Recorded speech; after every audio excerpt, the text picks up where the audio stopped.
Assalamualaikum warahmatullahi wabarakatuh.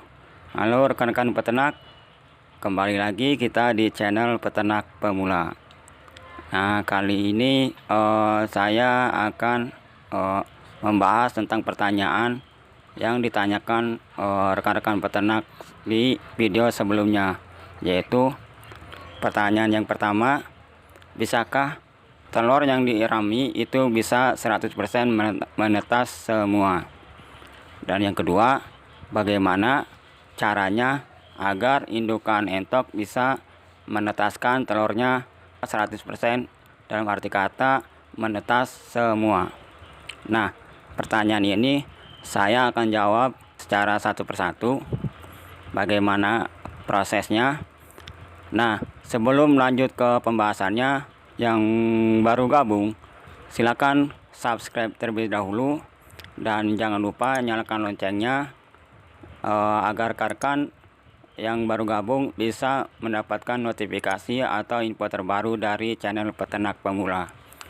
Dan yang sudah subscribe atau yang sudah gabung, saya ucapkan terima kasih banyak. Tanpa dukungan kalian, channel ini tidak akan pernah terbangun. Nah, lanjut. Nah, yang pertama pertanyaannya adalah, bisakah indukan entok menetaskan telurnya dalam jumlah 100% atau menetas semua? Jawabannya yaitu bisa, tapi ada tapinya ya.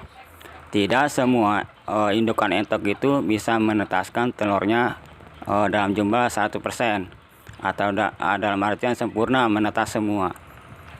Nah, itu dipengaruhi beberapa faktornya. Nah, nanti faktor inilah yang akan menjawab pertanyaan yang kedua, yaitu bagaimana caranya agar indukan entok itu bisa menetaskan telurnya dalam jumlah 100% atau sempurna, yaitu menetas semua. Nah, di sini saya akan menjelaskan yang pertama, yaitu bisa dipengaruhi dari cuaca. Yang kedua, keadaan kandang atau lingkungan kandang. Dan yang ketiga, dari usia. Dan yang keempat adalah faktor genetik. Nah, di sini akan saya bahas satu persatu dari pembahasan yang tadi saya jelaskan. Faktor yang pertama yang bisa mempengaruhi indukan entok itu bisa menetaskan telurnya dengan sempurna adalah faktor cuaca. Faktor cuaca yang sangat mempengaruhi ini adalah ketika di musim penghujan. Nah, di musim penghujan ini biasanya banyak sekali indukan kita yang trouble atau masalah ketika menetaskan telurnya. Karena di musim penghujan ini biasanya lingkungan kandang bisa sangat becek atau sangat lembab ketika di musim penghujan. Nah, ini sangatlah berpengaruh ketika indukan entok itu mengerami. Pengaruhnya apa? Banyak sekali telur entok yang gagal menetas ketika di musim penghujan. Yaitu disebabkan karena kandang yang sangat basah ataupun lembab.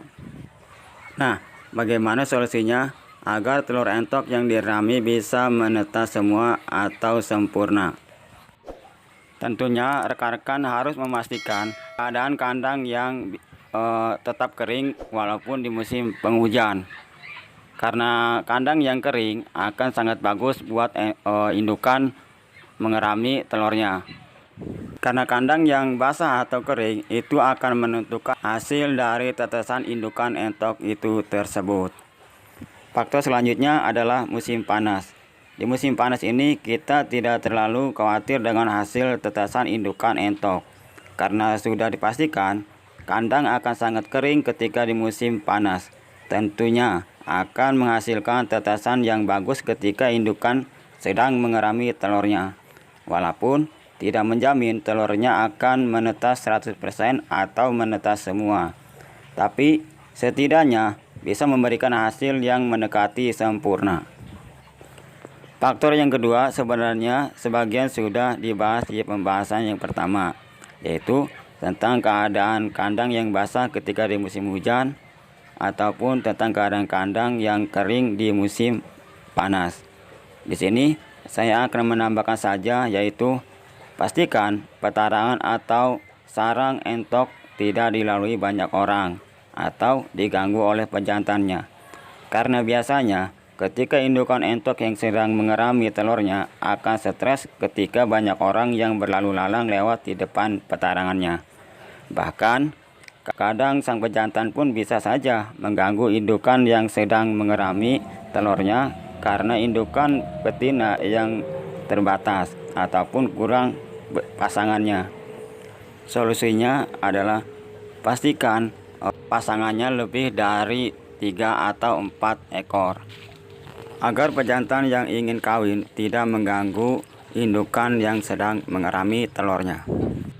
Karena biasanya dalam satu kandang kurang pasangannya, sang pejantan akan mengawini indukan yang sedang mengerami.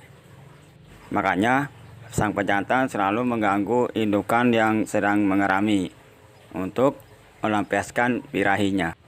Dan sekarang lanjut ke pembahasan yang ketiga, yaitu tentang usia atau umur si entok tersebut. Di usia 1 tahun adalah usia yang mana masa produktifnya sangat bagus. Biasanya betina di usia 1 tahun itu sudah pernah produksi 2 kali atau 3 kali. Nah, sang pejantan pun birahinya akan sangat bagus ketika di usia 1 tahun, dan bahkan spermanya cukup bagus ketika di usia 1 tahun. Nah, makanya sangat berpengaruh faktor ini ketika proses penetasan telur dari indukan tersebut. Biasanya di usia seperti itu sangatlah sempurna ketika menetaskan telur dari indukannya. Usia yang terlalu muda itu tidaklah bagus untuk indukan, bahkan terlalu tua pun juga kurang bagus. Usia entok yang sangat bagus idealnya itu di atas 1 tahun sampai 2 tahun ataupun sampai 2 tahun setengah. Nah, itu adalah usia yang sangat bagus untuk masa-masa produksi telur atau penetasan telurnya. Makanya perlu diperhatikan usia indukan entok kita ketika ingin menghasilkan tetasan yang sempurna. Dan faktor yang keempat yang bisa mempengaruhi proses penetasan tersebut adalah faktor genetik.